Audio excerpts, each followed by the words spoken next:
When you're an entrepreneur with a great idea, it can be daunting to find funding. Startup Raven takes the process out of your hands by helping entrepreneurs connect and learn about potential investors all in one place, without any long-filled forms or 1,000 questions. Sign up for early access at Startuprad.io.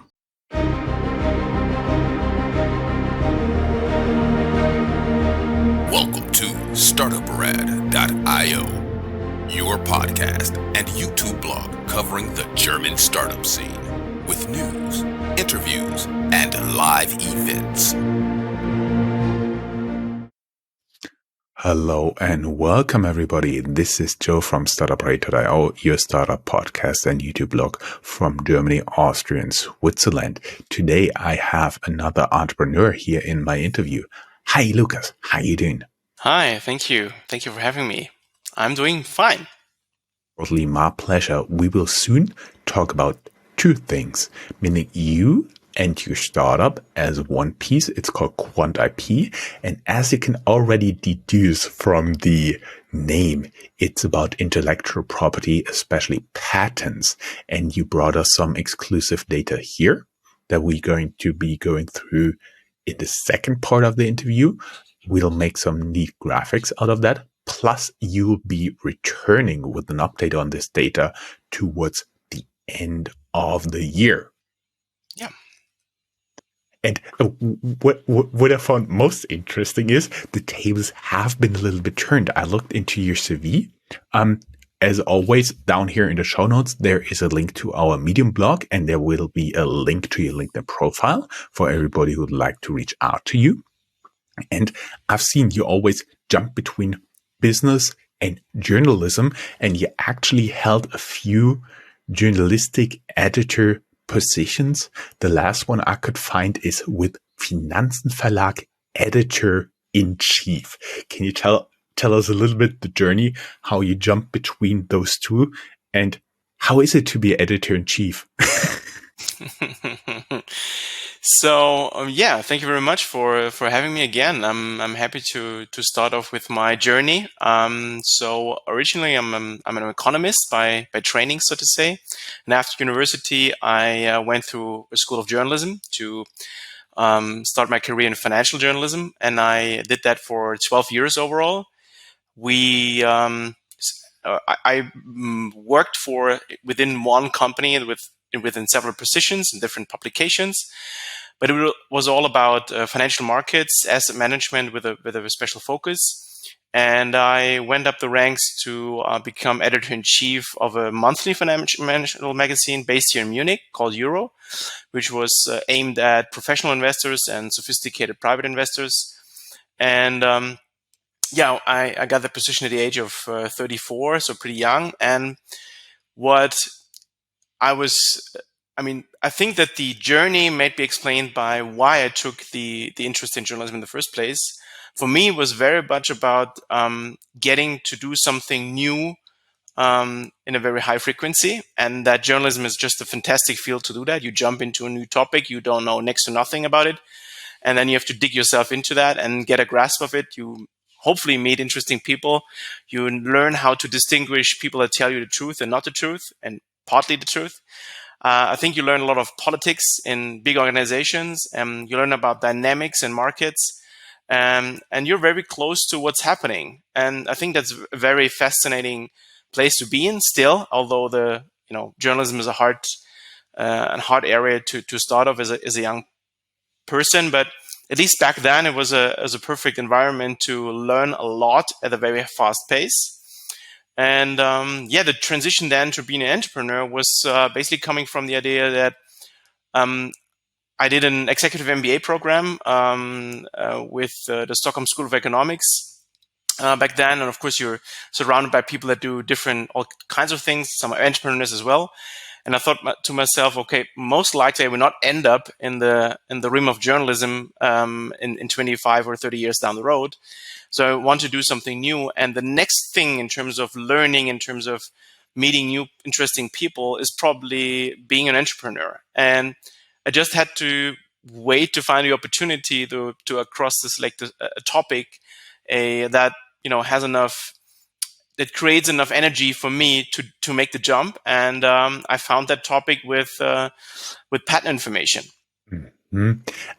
I would be a little bit curious how you get into patents, but first, the newspaper you talked about, Mm-hmm. Euro, I would say it's something similar to maybe Barron's in the US. Yeah, probably yes. Mm-hmm. Okay. And okay, you've been reporting on financial markets, asset management related topic, meaning I would say usually mutual funds, institutional funds, stuff like this here in Germany. Insurance asset management. We're not going to go into that. I worked there for years and we could talk about for hours, but that's not our main focus of interest here. I would be interested how you got from this into patents. Yeah. That's like probably one of the many stories you hear about entrepreneurs. It's about meeting the right kind of person in the right kind of moment. So I went to, I think it was the Hong Kong Chamber of Commerce event. That was like remotely interesting for me. I just want to go there for the food, basically. And I happened to sit at a table with an IP lawyer who just went out from a seat at the partnership of a big firm to start his own IP analytics firm. And that lawyer basically introduced me into the opportunities that the patent databases hold. And we immediately clicked. And from then on, we just worked on weekends on the idea of QuantIP till we are ready to launch the thing. So that could also be an interesting joke. A journalist and a lawyer get into a bar. Exactly. Yeah. I'm interested here. What did spark your interest in those patterns? What was the most fascinating information you've gotten from there that sparked your interest? Yeah. So my interest was sparked by the fact that the things that I knew about patents, most like other people, were very superficial. So everybody has an idea what a patent is and how valuable it could be. And sometimes we read news stories about patent portfolios changing hands for billions of dollars. That, of course, makes it in the news. But other than that, it's a very closed world of IP professionals doing these kind of transactions and dealing with intellectual property on that level. So what fascinates me till today, and I'm here in the same camp with my CTO, who is a PhD in biological informatics. It's the best man-made database that ever existed, probably up till now. So what you are looking at, if you look at global patent databases, is a collection of all potentially commercial, viable technical inventions that ever came about in the last 250 years. And this is just a tremendous treasure trove of information that you can now, of course, with the technology at hand, with ML and other tools, you can digest, you can ingest in your processes, and you can make sense of it. And the high quality of the nature of the input just comes from the fact that these databases are filled by highly qualified experts in their specific fields. So we're talking about PhDs in chemical engineering in very specific parts that only monitor certain fields and are responsible for certain fields. And they only do nothing but check for new inventions coming on their desk, making sure they are classified correctly, making sure that they are there's a thorough process to investigate whether they should be granted or not. And this is to the highest quality that you can think of. And that's what we are working with as on the base level for the last 5 years. I see. And how did you decide to make a business out of that? Yeah, I looked at some converging trends. So I looked at asset managers and other financial institutions starting to use alternative data in their processes, be it for trying to generate alpha signals, trying to improve risk management, whatever. And I saw at the same time that there was a lack in usage, and a vast gap actually in usage of patent information, given the fact that a higher percentage every year of value creation comes from intangible assets. So if you look at balance sheet from 30, 40 years ago of the largest companies in the world, and you look at the balance sheet of the most valuable companies today, Apple and co, you see that the vast majority of value creation has moved to the side of intangible assets.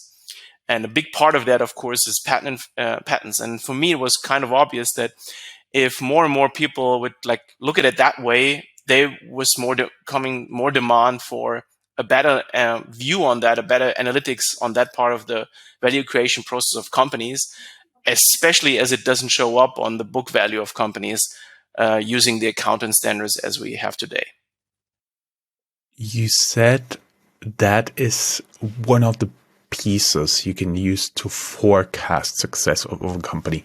How strong is this link? How much do the patents, as far as you understand it right now, predict the success of a company? Yeah.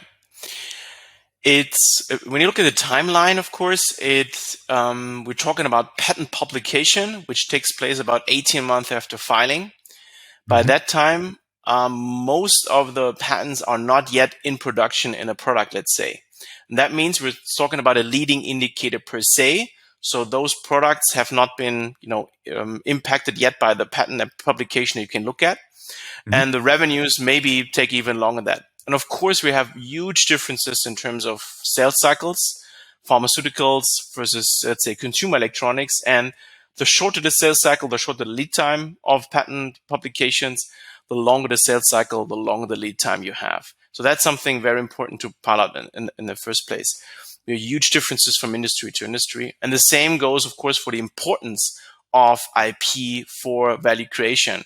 If you look at the one side, you have a biotech company, a young biotech company with zero revenues and maybe a treatment into trial 2 phase.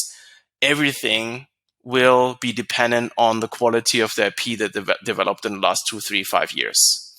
If you look at let's say, food company that has a patent for a certain process in producing, let's say, meat-like substances from peas, that is important for them, but other factors are also very important, like brand value or access to distribution networks and so on and so on. So there's definitely a continuum of, let's say, importance for the business success depending on the industry that you're looking at. But you need to understand that it's not only the value of the data is not only in determining success factors. That's important, very well, true. But it's also about mapping a landscape and being able to map actually those maybe food companies that are out there, because you're not only getting the information from the patent databases that a company has filed for a patent application with a certain, let's say, indicator for strength and quality of the patent that we can deliver, but also about in which areas this patent falls. So you can see and track, for example, also large companies, what are they up to? And I think one very vivid example would be car suppliers these days are under tremendous stress to do the transformation into electric vehicles and probably the future of autonomous vehicles. And of course, if you look at the web pages of those companies as of today, you would see only things that are related to that. And if you ask the CEO, they are full in transition mode. If you look at the patent portfolio, you can actually track whether this is true or not, or whether the actual innovation still takes place in the old business, and whether this transition at the core of it that needs to happen in R&D and innovation is in line with what the CEO has communicated as a strategy. And I think that's one of the many, many use cases you can do just without looking at alpha signals or anything else, just using that information to have a way clearer view of a competitive landscape. We will soon get into that when we look a little bit on the startups in general. We just focused on GSA here. But I would be interested in what QuantIP does, meaning who are your clients? Who would it be of interest for?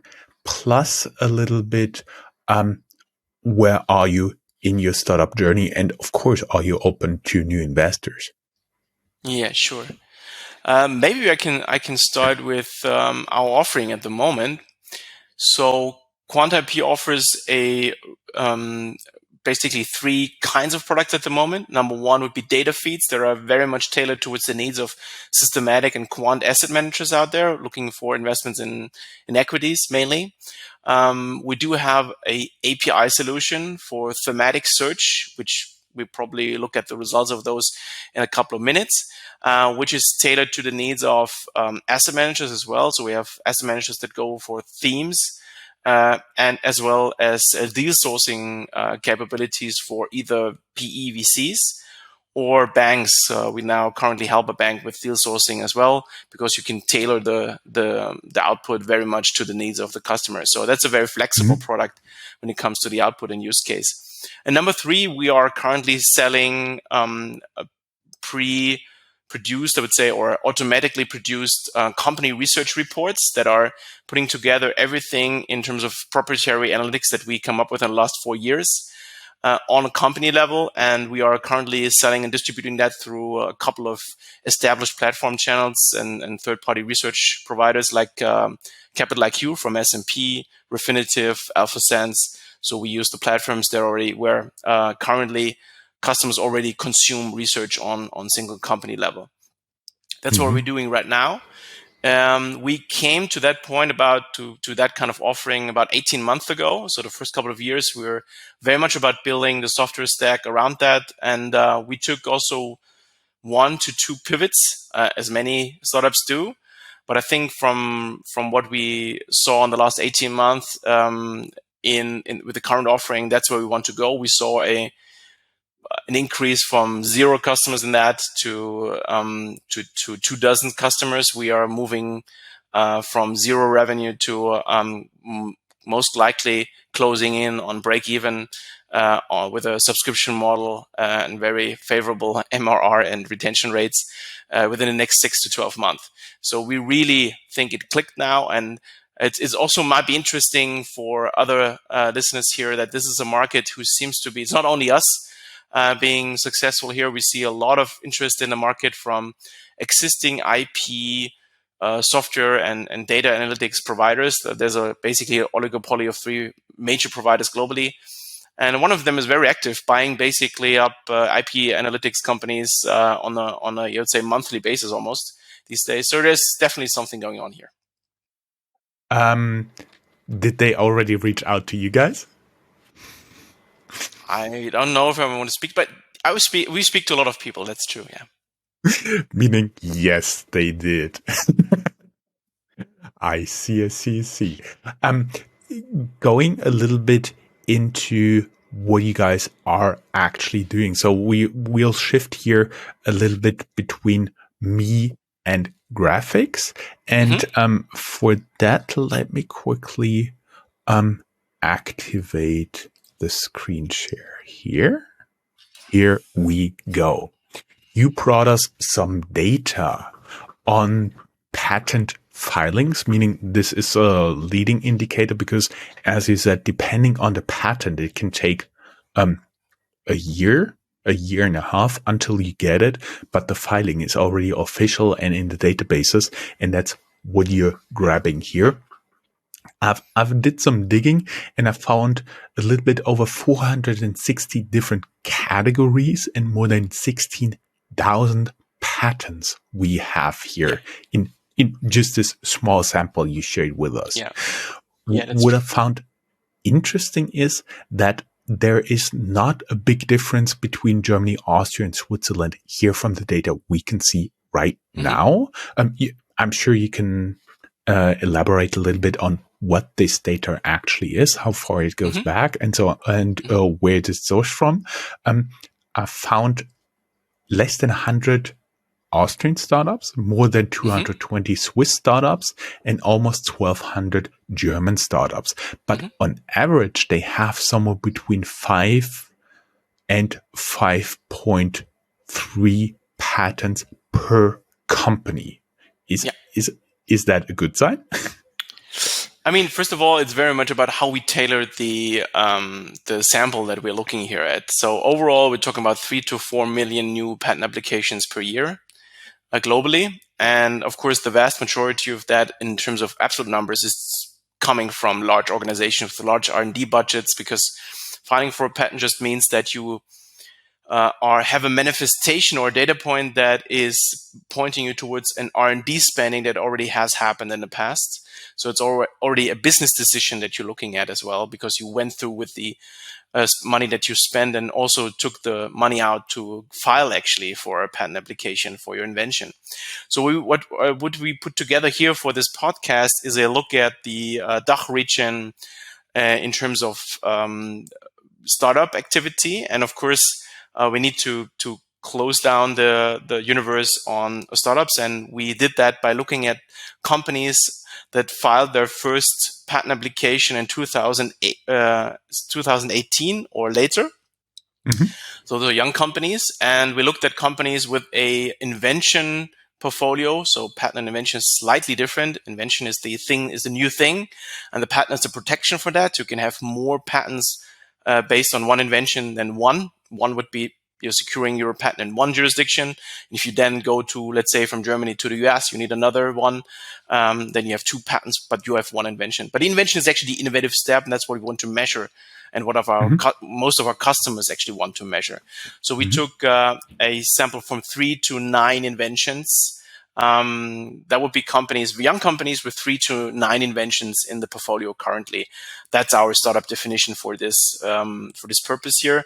We can argue about back and forth about this, but I think it gives you already a pretty accurate picture of what's going on. Mm-hmm. And looking at your result, the average is 5. So I think for a 5-year-old company, on average, or 4-year-old company, managing to file for invention every 10 to 12 months, it's actually pretty good. For, let's say, some areas, it's even tremendously good. We can talk about that later. But the average here, you cannot do magic numbers here. It's not like you have a variance of a factor of 5 or so, that there are some companies who are like filing 20 inventions per year. That's simply just not possible with a small team. It just takes money and time to produce inventions that actually go through as a patent and hopefully a patent grant as well. And in terms of difference here, if you look at Switzerland and Austria and Germany, you see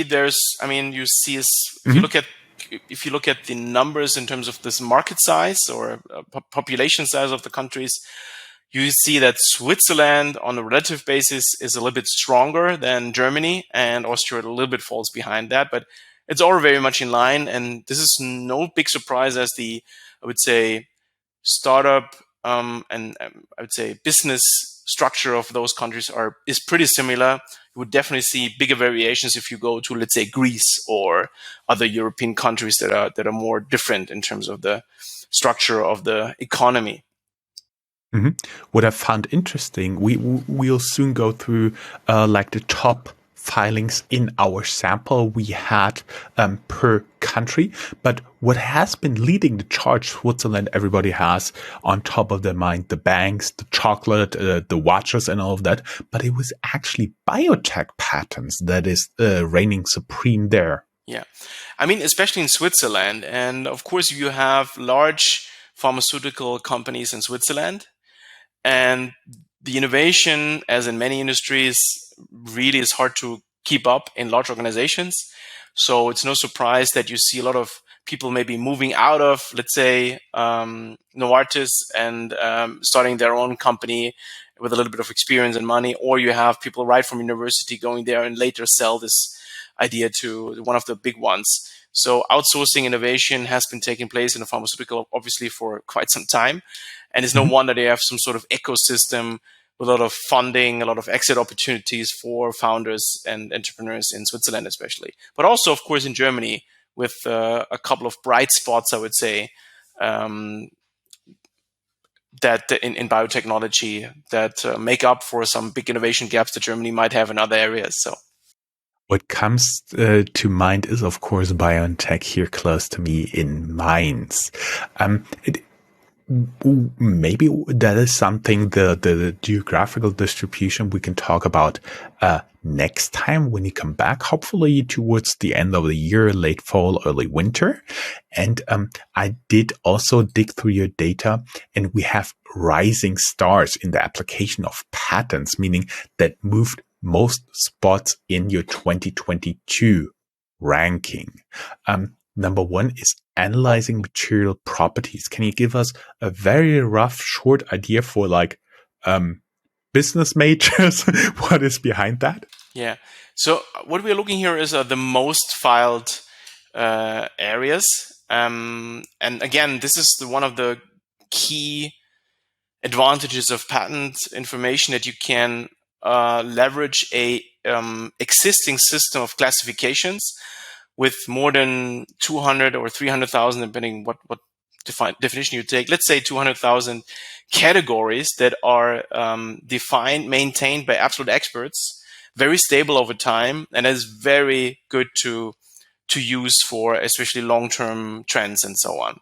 So if you're looking at analyzing material properties, that sounds very broad, and it is. And that's probably also one reason why it's spot number one in the last 5 years. So if you want to, that's very much a pharmaceutical biotechnical area. I probably say 80% of that is coming from that business lines.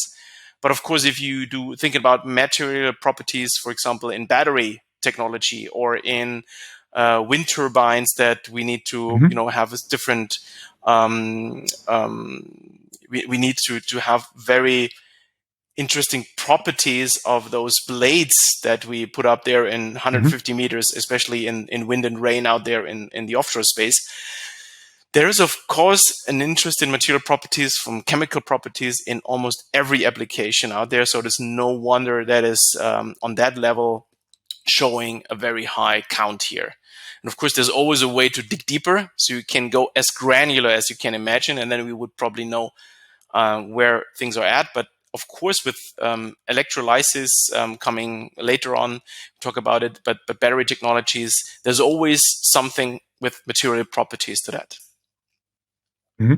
Medical preparation, what would that be? That is number two, have been losing the top spot in 2022 to analyzing material properties. Medical preparation.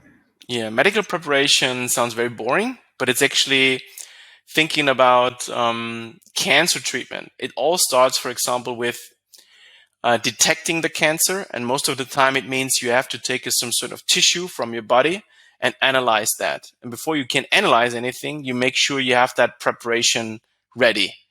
There's one startup, for example, from Munich that has grown tremendously in the last 3 years, just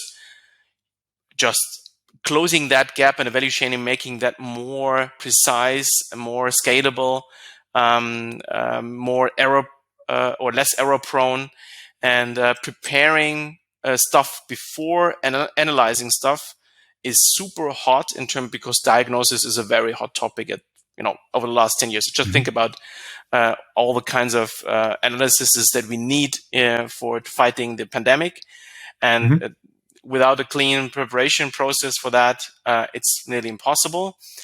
And that's basically like data science as well. 80 to 85% of the work is done on the quality of the input, and the analysis is more the icing of the cake. So that's why medical preparation is at the core of everything that you do in biotech and pharmaceuticals, or not everything, but a lot. In light of the pandemic, that is not surprising. Number three is digital data processing with no change. Yes. That has been number three before. What came to mind here was big data and analytics. Is that about? Digital data processing is a giant field if you look at the absolute size of it. And it's no surprise, I would say, that digital data processing as a technology that is important for so many other fields. I mean, it's very hard to imagine inventions in many fields without any link to digital data processing. So it's no surprise that it's there as well. Of course, the large funding numbers come from large companies here as well. like in Germany, SAP probably, and so on. But a lot of startups, of course, are in this field, and everybody who does something digital with a little bit more than data shifting around will be found in this digital data processing theme. Mhm. What I found interesting is optical elements and systems rising 10 spots to number Yep. 4. What I had in mind is something like lasers. Yeah. Huh. So I think there are a lot of things that go in there.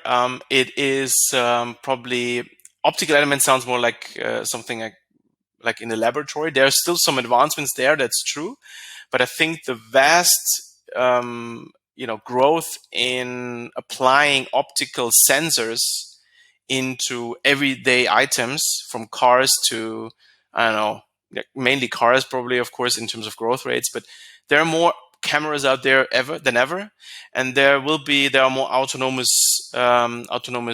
cars and devices and flying objects out there than ever, and all these need some sort of optical elements to that. And of course, a lot of this probably is linked to, or you would probably see if you do some interconnection with that, a lot of that is more software heavy than you might think, because a lot of advancements in, let's say, the quality of your phone equipment in terms of the camera comes from advanced software rather than advancement at the physical level of the lens or so. The lens, of course, is something that is very rarely improved these days.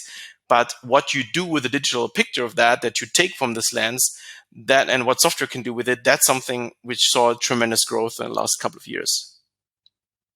And number 5 is the shaping techniques, rising 2 spots to number 5. What I had here in mind, because we had an interview guest, is, for example, nanostructures. Would that be something going in there? Could be. It also leads to additive manufacturing, because you need to do shaping a little bit at printing. the end. That might be true.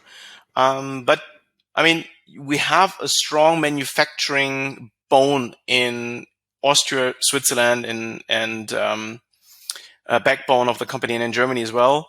And so shaping is still important. So if you look at the precision tools that Germany and Switzerland and Austria is famous for, this has a lot to do with shaping stuff to a level that is higher, and then increasing efficiency for a drilling system by 10-15% or so by doing that. So this could be also some, I would say, old tech businesses or areas where shaping sounds old but still is very relevant. Okay, and then I went through the top stars. 50, the senders in the top 50. Yeah, exactly. Due to all the numbers here, the top 50 spots were split sometimes, and actually we have 53 numbers in there. That's why some have an asterisk. What is the most interesting here is, for me, for example, rising 56 places, conveyors and chutes. That is something I would either put in at a cashier, where you put all your groceries from the shopping on there, or the chute. Yes, of course, on a parent playground. I was not sure what to expect behind that. And I have to tell you, I have no clue actually what's behind that, because you have to go so much into detail. And there's also, I mean, for many things that we look at, there's always a gap between the patent application, and the actual application of that. So just by reading the patent, and I don't know, have you ever touched a original patent document? It's a very hard read for non-IP professionals, I would say. And the reason for that is that the main objective of the one who's drafting these is to hide what it's actually about. So, and that's why it's very technical, of course, but it's also deliberately written. So it's very hard to find for anybody else what this is about and which product this goes into or is supposed to go into. And that's why a lot of our customers, especially look at venture capital, for example, they need context to our information to actually make even more sense. So you need to leverage that with other sources of information, qualitatively or quantitatively, to actually make sense of this if you go that deep, right? And we just cannot do that. So we have 1,000 IPC classifications on the very basic level that we track. So there's no way for me to keep up with all those inner workings. Actually, we have both been interested in that. You sent me over an Excel sheet, and I was thinking, that is some interesting data, but what does it mean? And that's exactly the point we're getting at here, and that's why we want to do this on a regular basis. Is there in the noteworthy ascenders in the top 50 anything where you can add, for example, something to the information we have there, to the classifications and where it comes from? What is clearly there are some connections here you can see. So image data processing and pictorial communication, that's something's pretty clear. I think that the advancement in the last couple of years in AI models that are able to create pictures and then let basically computers communicate through pictures, that is a field that is definitely growing, and it's rarely just one field that is growing. It's more associated fields that are growing with it. If you look at number 31, electrically conductive connections, and 15, measuring electric and magnetic variables, that's very much around electric motors, right? And there's definitely a rise in interest into that. It's not so much the motor itself, where we all know from school that they're already very, very efficient, and it's very easy to put something very efficient. Even I think when I was young, put together in class. But of course, there was always new materials, new conductive connections, and measuring here electric variables is important for example, thinking about load times for batteries, when to load, how to load, efficiently load batteries. That's stuff that is, of course, a lot happening, especially in the startup phase, where, before things go into the mega factories of Tesla and so on, they are developed in small labs and smaller companies. And getting the batteries charged of an electric vehicle in the same time it takes to fill up a tank of gas is something that is a major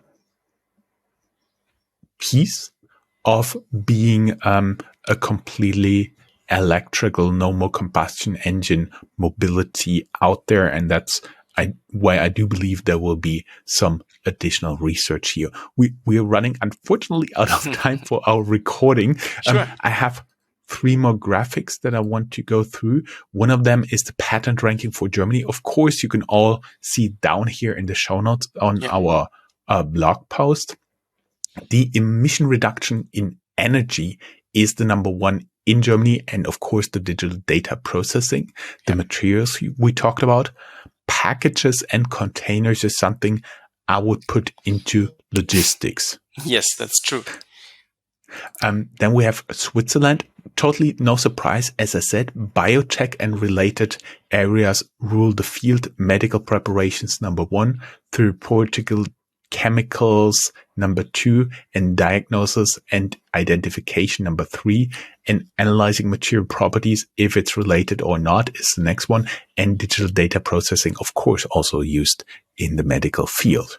I found this very, very interesting because if we put it together, it makes up almost 50% of the patent filing there. That's definitely, and so you see in Switzerland the most of the focus in terms of theme, definitely. Yep. And Austria would completely and utterly surprise me here is the top classification: windows, doors, and wings. And I have totally no idea what that means. Yeah. The thing is that it's a good example of that you can find innovation everywhere.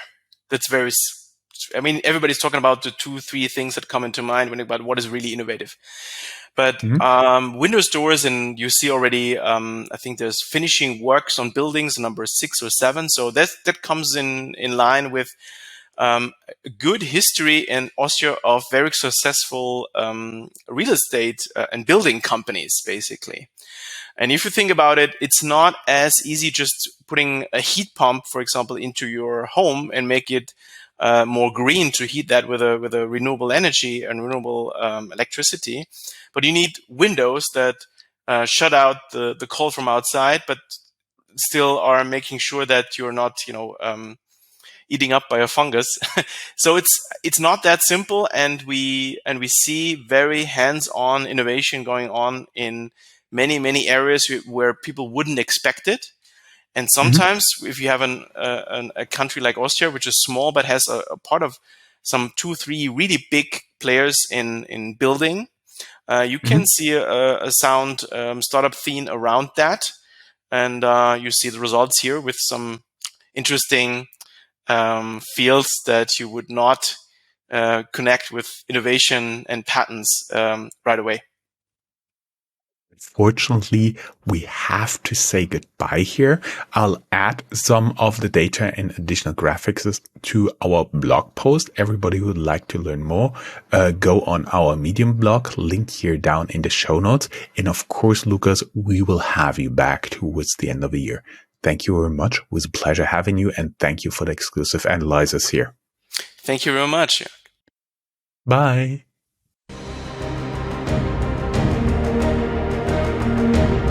That's all, folks. Find more news, streams, events, and interviews at www.startuprad.io. Remember, sharing is caring.